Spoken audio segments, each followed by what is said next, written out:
Assalamualaikum warahmatullahi wabarakatuh. Kembali lagi dengan Bu Anissa. Bu Anissa passwordnya kimia itu mudah. Oke, kali ini kita akan belajar tentang sistem periodik unsur. Di pertemuan selanjutnya, Bu Anissa sudah menginstruksikan untuk menulis bagaimana penjelasan inti dari masing-masing teori perkembangan tabel periodik unsur.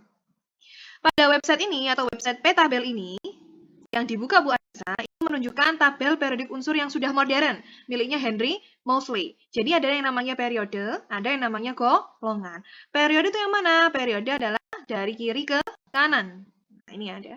Dari kiri ke kanan, periode 1, periode 2, periode 3, 4, 5, 6, sampai 7. Kemudian yang dari atas ke bawah, ini namanya golongan. Ini golongan 1, golongan 2, sampai dengan golongan 18. Ketika kita menggunakan tabel periodik unsur yang menggunakan golongan A, golongan B, maka yang tinggi-tinggi namanya golongan A. Ya, 1A, 2A, ini golongan 3A. Golongan 13 ini golongan 3A. 4A, 5A, 6A, 7A, sampai dengan 8A. Kemudian yang pendek, nah ada di periode 4, 5, 6, 7, ini namanya golongan transisi atau golongan B. Dimulai dari 3B, 4B, 5B, 6B, B, 8B-nya ada 3 kolom. 8B, 8B, 8B, 1B, dan 2B. Kemudian yang ada di periode 6 dan periode 7 itu ada juga yang namanya golongan transisi dalam. Dia ada golongan lantanida di periode 6 dan golongan aktinida di periode ke-7. Oke. Kali ini kita akan membahas mengenai sifat-sifat periodik unsur. Sebenarnya di website ini sudah tersedia. Nah, di sebelah pojok kiri, ini sudah ada berapa masanya, energi levelnya berapa, elektronegativitasnya masing-masing unsur itu berapa. Ya. Kemudian titik leleh, titik didih, afinitas elektron, energi ionisasi, radius, itu jari-jari atom, dan sebagainya. Sebenarnya sudah lengkap. Nah, kali ini kita akan mempelajari konsep terkait dengan tren atau kecenderungan dari sifat-sifat di tabel periodik unsur. Sifat-sifat periodik unsur yang akan kita pelajari hari ini ada 4 sifat ya. Yang pertama ada jari-jari atom, yang kedua potensial atau energi ionisasi, yang ketiga afinitas elektron, dan yang keempat adalah elektronegativitas. Kali ini Bu Anissa menggunakan website yang cukup interaktif dan cukup bisa memvisualisasikan bagaimana jari-jari atom, afinitas elektron, dan energi ionisasi agar lebih mudah memahami bagaimana sifat-sifat dalam sistem periodik unsur. Bu Anissa menggunakan website Gizmos. Nah, ini linknya. Kalian bisa membuka sendiri di HP ataupun di laptop masing-masing, ya. Oke, kita masuk ke pembahasan yang pertama, yakni jari-jari atom. Jari-jari atom adalah jarak antara inti atom sampai dengan kulit terluar yang ditempati oleh elektron. Di sini ada atom hidrogen. Nah, jari atomnya dari inti atom dengan kulit yang paling terluar yang ditempati oleh elektron. Jari-jarinya ketemu. Jari-jari hidrogen itu ternyata 53 pikometer. Dari inti atom ke kulit terluar yang ditempati elektron. Ternyata jari-jarinya 167. Jari-jari atom, dia ada faktor yang mempengaruhi panjang pendeknya. Faktor yang pertama, yakni jumlah kulit. Faktor yang kedua, yakni muatan inti atom. Ya. Jika kita mengingat model atom Rutherford, ini saya dulu. Model atom inti atom itu bermuatan positif. Jadi inti atom itu terisi proton atau diisi oleh proton dan neutron, di mana proton ini bermuatan positif, neutron itu tidak bermuatan atau netral. Sehingga bisa dikatakan inti atom itu bermuatan positif. Inti atom yang bermuatan positif ini ketika bertemu dengan elektron yang bermuatan negatif, dia akan ada daya tarik menarik. Seperti halnya magnet, ketika dua kutub yang berbeda didekatkan, maka dia akan tarik-menarik. Sama seperti atom, karena inti atomnya itu bermuatan positif, sedangkan elektronnya itu bermuatan negatif, maka akan terjadi tarik-menarik. Sekarang kita menuju ke faktor yang pertama. Ya. Dalam satu golongan, ini ada golongan 1A, letaknya ada di sini. Ada di sini ya. Golongan alkali metal, golongan 1A, jika diperhatikan jari-jarinya, jari-jari hidrogen, kemudian lithium, tambah besar A, karena ukurnya jari-jari natrium, 190 pikometer.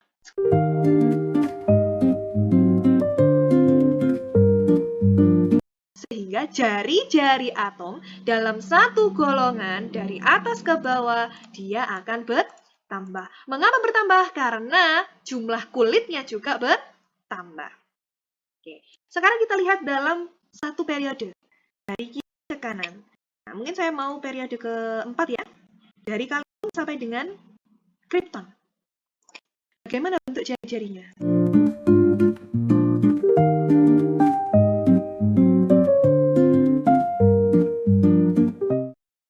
Dari kiri ke kanan dalam satu periode, ternyata jari-jari atomnya semakin kecil. Mengapa demikian? Mengapa semakin kecil? Karena coba dilihat inti atomnya. Inti atomnya, protonnya semakin banyak. Dari kiri ke kanan jumlah protonnya semakin banyak. Karena ini sehingga kulit-kulit elektronnya akan tertarik ke intinya. Oleh karena itu, jari-jari atomnya semakin kecil. Gitu ya. Sebelum kita masuk ke sifat selanjutnya, kita akan belajar dulu mengenai jari-jari ion. Nah, oke ya. Ion ada dua, ion apa dan ion apa? Ion positif dan ion negatif. Ketika dia membentuk ion positif, maka dia akan melepas elektron, disebut sebagai kation. Ketika dia berubah menjadi ion negatif, maka dia menerima elektron. Ion ini disebut sebagai anion. Sekarang kita coba natrium, ya. Natrium. Ketika dia melepas satu elektron, nah ini dilepas elektronnya. Bagaimana jari-jarinya? Ini yang sebelum, ini sesudah menjadi ion. Bagaimana jari-jarinya? Semakin kecil. Mengapa semakin kecil? Karena elektronnya dilepas atau berkurang. Sehingga jari-jarinya semakin kecil. Bagaimana jika dia menjadi ion negatif? Nah, yang semula seperti ini, dia menjadi seperti ini. Bagaimana jari-jarinya? Jari-jarinya akan bertambah besar. Kenapa bertambah besar? Karena dia menerima elektron. Baik, setelah dari jari-jari atom, kali ini kita akan beralih ke sifat yang kedua, yaitu energi atau potensial ionisasi. Kita menuju definisinya terlebih dahulu. Energi ionisasi adalah energi yang diperlukan atau energi yang dibutuhkan untuk melepaskan satu elektron yang terikat paling lemah suatu atom dalam keadaan gas. Elektron yang terikat paling lemah inilah adalah elektron yang letaknya ada di kulit terluar. Baik, untuk mempermudah pemahaman kita terkait dengan energi ionisasi, kita ibaratkan suatu atom ini dengan pasangan yang LDR dan tidak LDR. Ya.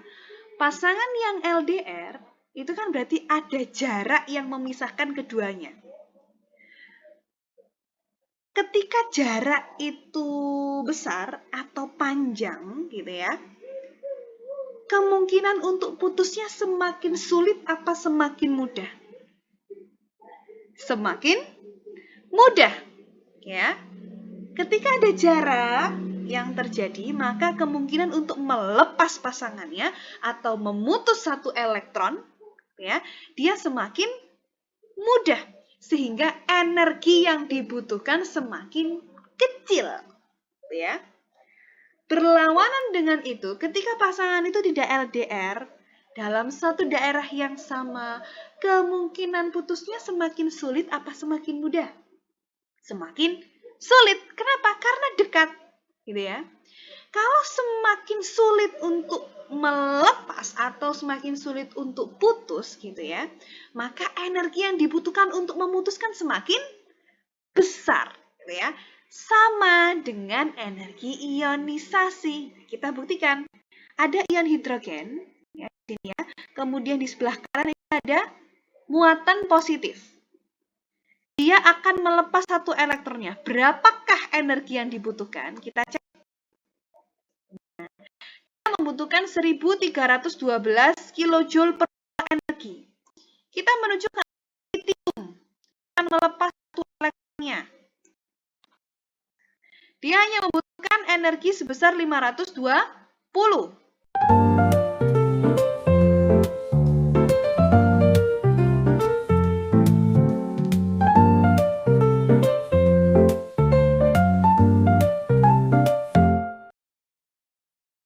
Lalu bagaimana dalam satu periode, gitu ya?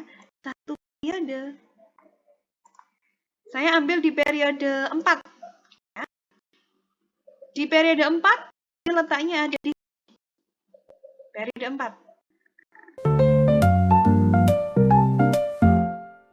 Jadi energi ionisasi dari kiri ke kanan semakin besar. Energi yang dibutuhkan untuk melepas satu elektronnya semakin besar. Kenapa semakin besar? Karena jari-jari atomnya semakin kecil.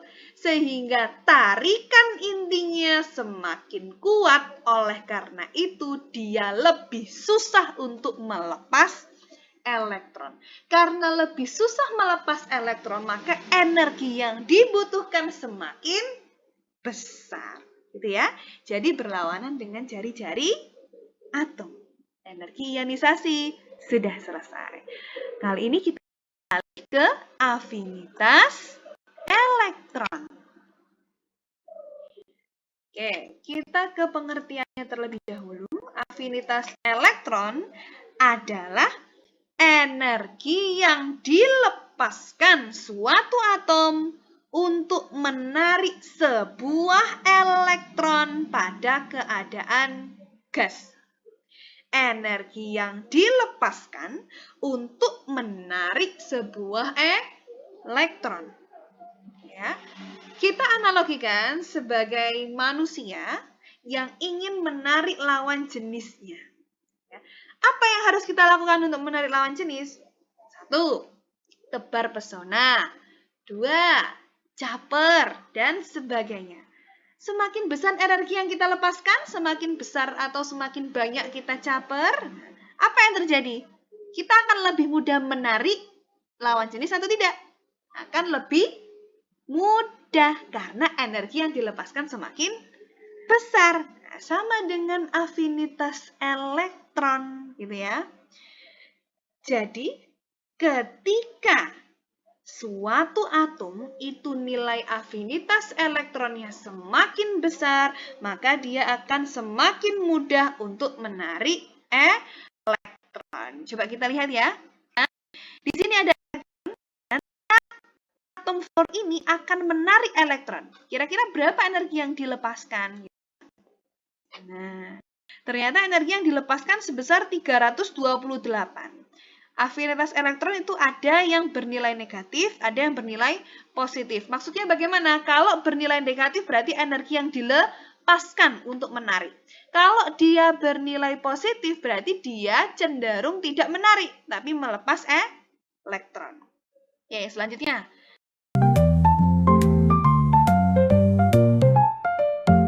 Jadi kecenderungannya dari atas ke bawah karena jari-jari atomnya semakin besar. Berlawanan dengan itu, afinitas elektronnya dari atas ke bawah semakin kecil. Ya, energi yang dilepas untuk menarik elektron semakin kecil. Sekarang dari kiri ke kanan.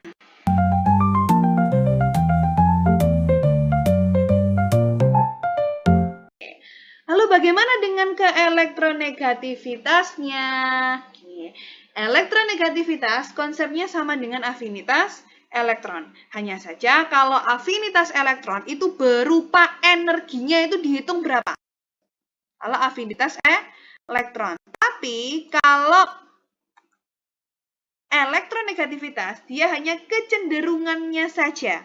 Kecenderungan suatu atom untuk menarik awan elektron menuju di ringnya. Ini sama-sama menariknya, tapi kalau afinitas elektron itu berupa energinya berapa, tapi kalau elektronegativitas dia kecenderungannya saja. Begitu. Oke, kalau sudah bisa dipahami, kalau misal ada pertanyaan atau ada yang kurang paham, silahkan komen atau bisa menghubungi Bu Anissa atau bisa langsung bertanya ke Bu Anissa ketika di kelas. Jadi ini digunakan untuk belajar sambil melihat catatan yang telah Bu Anissa kirim. Baiklah, untuk video hari ini atau video kali ini saya cukupkan. Semoga bermanfaat dan silahkan dicoba mungkin websitenya agar lebih mudah untuk memahami bagaimana konsep sifat-sifat periodik unsur. Baik, pelajaran kimia Bu Anissa cukupkan dan Bu Anissa akhiri. Wassalamualaikum warahmatullahi wabarakatuh. Waalaikumsalam warahmatullahi wabarakatuh.